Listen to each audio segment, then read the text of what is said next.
What keeps us healthy and happy as we go through life? If you were going to invest now in your future best self, where would you put your time and your energy? There was a recent survey of millennials asking them what their most important life goals were, and over 80% said that a major life goal for them was to get rich, and another 50% of those same young adults said that another major life goal was to become famous. And we're constantly told to lean into work, to push harder and achieve more. We're given the impression that these are the things that we need to go after in order to have a good life. Pictures of entire lives, of the choices that people make, and how those choices work out for them. Those pictures are almost impossible to get. Most of what we know about human life, we know from asking people to remember the past. And as we know, hindsight is anything but 2020. We forget vast amounts of what happens to us in life, and sometimes memory is downright creative. But what if we could watch entire lives as they unfold through time?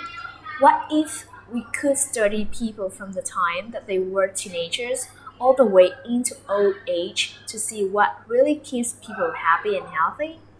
We did that. The Harvard study of adult development may be the longest study of adult life that's ever been done. For 75 years, we've tracked the lives of 724 men, year after year, asking about their work, their home lives, their health, and of course, asking all along the way without knowing how their life stories were going to turn out. Studies like this are exceeding rare. Almost all projects of this kind fall apart within a decade because too many people drop out of the study, or funding for the research dries up, or the researchers get distracted, or they die, and nobody moves the ball further down the field. But through a combination of luck and the persistence of several generations of researchers, this study has survived. About 60 of our original 724 men are still alive, still participating in the study, most of them in their 90s. And we are now beginning to study the more than 2,000 children of these men. And I'm the fourth director of the study. And I'm the fourth director of the study.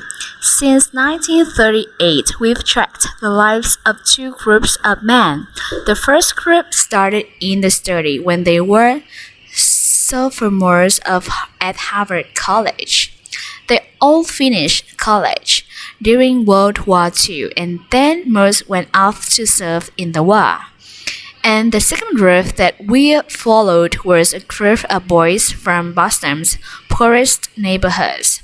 Boys who were chosen for the study specifically because they were from some of the most troubled and disadvantaged families in the Boston of the 1930s.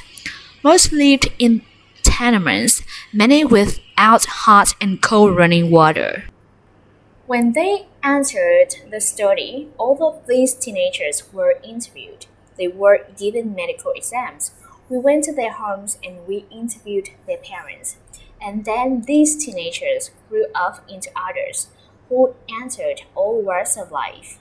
They became factory workers and lawyers and bricklayers and doctors, one president of the United States.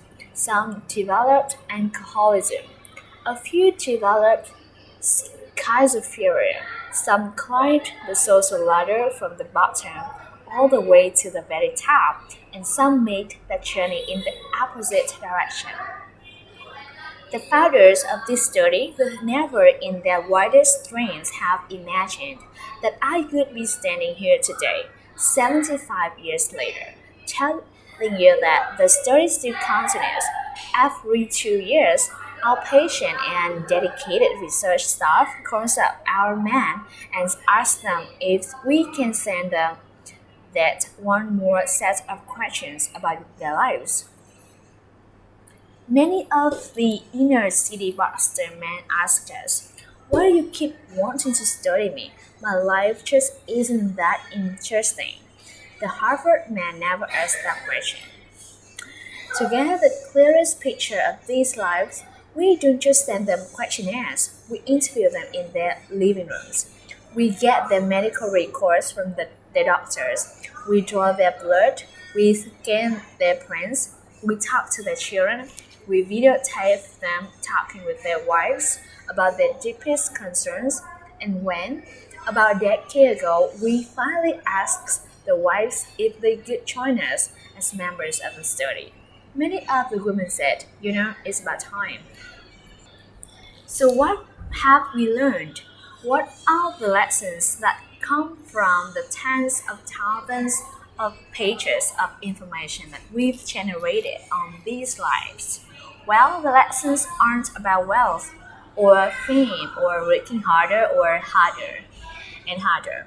The clearest message that we get from this 75-year study is this: good relationships keep us happier and healthier. Period. We've learned three big lessons about relationships. The first is that social connections are really good for us and that loneliness kills. It turns out that people who are more socially connected to family, to friends, to community are happier. They're physically healthier and they live longer than people who are less well connected. And the experience of loneliness turns out to be toxic. People who are more isolated than they want to be from others find that they are less happy. Their health declines earlier in midlife. Their brain functioning declines sooner, and they live shorter lives than people who are not lonely. And the sad fact is that at any given time, more than 1 in 5 Americans will report that they're lonely. And we know that you can be lonely in a crowd and you can be lonely in a marriage. So the second big lesson that we learned is that it's not just the number of friends you have. It's not whether or not you're in a committed relationship, but it's the quality of your close relationships that matters. It turns out that living in the midst of conflict is really bad for our health. High conflict marriages, for example, without much affection turns out to be very bad for our health, perhaps worse than getting divorced. And living in the midst of good, warm relationships is protective.